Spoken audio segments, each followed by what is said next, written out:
Тогда как большинство учреждений Якутии подключились к популярным платформам Zoom, Discord, третья школа Якутска установила программу на собственном сервере, обслуживающем только их детей.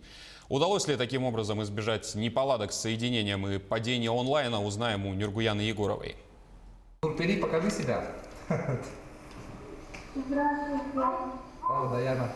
Тогда как большинство учреждений подключились к популярным платформам Zoom, Discord, при этом испытывая определенные сложности в техническом плане и в скорости интернета, третья школа установила программу на собственном сервере, что позволило без проблем войти на платформу, обслуживающую только их детей. Дети могут регистрироваться, записываться на курсы своих преподавателей. Учителя, в свою очередь, могут размещать свои образовательные материалы, давать тесты и получать обратную связь. И также у нас с нашей платформой связана онлайн-комната. У нас каждый день по расписанию проходит в соответствии с Санпином по 2-3 урока. Первый этап онлайн-платформы запустили в феврале 2020-го во время карантина. А с 6 апреля приступили к дистанционному обучению школьников среднего и старшего звена. Дети адаптировались быстро. Уроки проходят в формате живой беседы. Я могу сказать, что все прекрасно, меня все устраивает. Моих одноклассников тоже очень все очень хорошо. Лучше, конечно, в школе. Вот. По одноклассникам вообще скучаю прям. И по одноклассницам вообще по всем.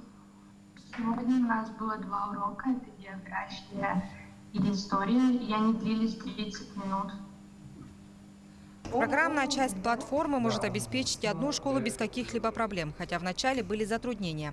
Не было учебного плана, соответствующей документации, не было ясности также о продолжительности уроков. Сложности в реализации проекта возникли еще и в процессе обучения учителей. Это заняло довольно-таки длительное время. Вопросы отметались по ходу работы. До этого мы провели проверочные уроки.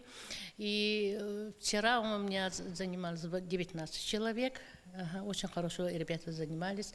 Конечно, соскучились. Им очень хотелось со всеми переговорить. Я дала им задание, и они сразу мне отправили то, что они сделали. Это у нас, как бы называется, классная работа. А так, после обеда они делают домашнее задание. Сложно. Сложно, но и детям интересно.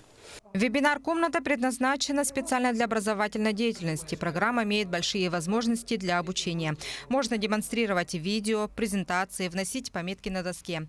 Онлайн-школа хорошо зарекомендовала себя в процессе работы. В администрации школы признаются, что платформа будет иметь право на дальнейшее применение и после пандемии. Уже есть новые проекты и идеи. Нюргуяна Егорова, Илья Сыромятников, Якут.